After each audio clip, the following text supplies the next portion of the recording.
My favorite example of black mob violence in Iowa happened at the Iowa St. Jude Sweet Corn Festival in Cedar Rapids. You've heard of that, right? You know that now that the Sweet Corn Festival is a center of black mob violence in Cedar Rapids, Iowa. Yeah, it happens in Iowa too. In this case, we had 70 to 100 black people rampaging through the Sweet Corn Festival, the St. Jude Sweet Corn Festival, attacking fairgoers, attacking cops, punching them in the face. And when they had one cop on the ground, they started kicking him. That's Iowa. Why don't we move over to Des Moines for something more recent? People in Des Moines are freaking out. They're freaking out because they're running out of ways to talk about this without telling exactly what it is. It's happening so often. They're running out of ways of saying the teenagers are meeting to have us fight. It started out small, got big. No, what you had in Des Moines, Iowa, twice in the last couple weeks are over 100 black people rampaging through downtown, attacking each other, attacking citizens, and fighting cops. And that's in Des Moines, Iowa. Wow.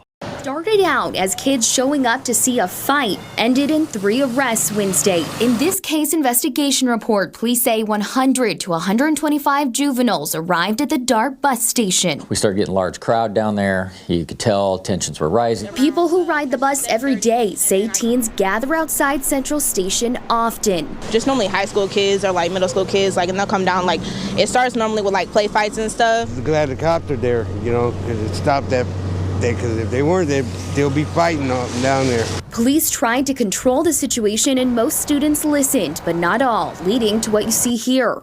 The officers tried to arrest them, and that's when they met some resistance. This is the second time in the past few weeks that police have had to respond to large crowds of teens being disruptive outside DART. It's with increasing frequency that we see these types of incidents down there. I mean, we had one 2 weeks ago. So there was a lot of factors that allow this to happen. And, we're going to be looking at all of those. Police say they can manage behavior, but not change it. And it will take the community to solve the problem.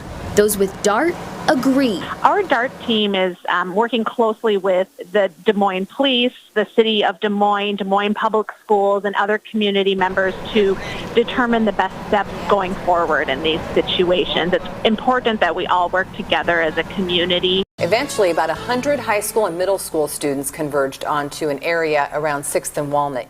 But the violence didn't end there. Ben Oldac's here to take us through what happened. Janae, police say they knew that a fight was coming, but they didn't know it was going to grow into something this big. And on top of that, something that would lead to an innocent bystander being hospitalized. And our school resource officers received some information that there were 2 kids that were planning a fight. They were going to fight each other. Who knows why? I'm sure it's absolutely ridiculous, but they were going to fight each other. But what may have been a normal after-school fight turned into a spectacle. Word spread. We could see that it was picking up some momentum. So we sent some officers down to the area where we thought this was going to occur. What we did not expect was the number of students from a variety of schools that showed up simply to spectate. The police department had 10 officers in place. They were met with around 100 students from different schools gathered to watch what was happening. Then things got out of hand. And then we had what we would expect. There was small skirmishes that broke out within this large crowd. That mob mentality takes over, and these kids started just getting out of control. Whether it was something as simple as bad manners all the way on up to assaulting a police officer, that happened in this crowd. Police say a large fight broke out in the crowd, and they had to use pepper spray to get it under control. 3 males were arrested, ages 14, 15, and 16. After 2 hours, things were back to normal. But the story doesn't end there. What happened later was several of these kids got on a bus and left the area. Some of the teenagers got off those buses here at the McDonald's on University, where police say they began to fight again and eventually turned their aggression to a passerby, leaving him with injuries so severe he had to stay at Mercy Hospital overnight. According to the police report, that man was 55-year-old Dan Opre. And they caused pretty serious injuries to him. It looks like he might have some facial fractures and a gash on his head. Now, the victim has been released from the hospital. Parizek says these issues should have been solved in the home and that it's absolutely ridiculous the department had to dedicate the amount of resources they did for this incident. Des Moines Public Schools released a statement on the brawl saying, quote, "There certainly may be student discipline, but the district will wait until police finish their investigation before moving forward. We are thankful for the DMPS staff member who originally alerted school resource officials to the possibility of a confrontation." Of course, the cops are getting their spiel down. Well, it's not going to be up to us to solve it. It's going to be up to the families to solve it. It's going to be up to the community to solve it. Well, the family and the community doesn't think there's a problem. They think the cops are picking on those kids because they're black. They think white kids do it too. They don't think there's a problem with the kids. They think there's a problem with the people who run DART. They think there's a problem with the cops. You don't understand that, do you?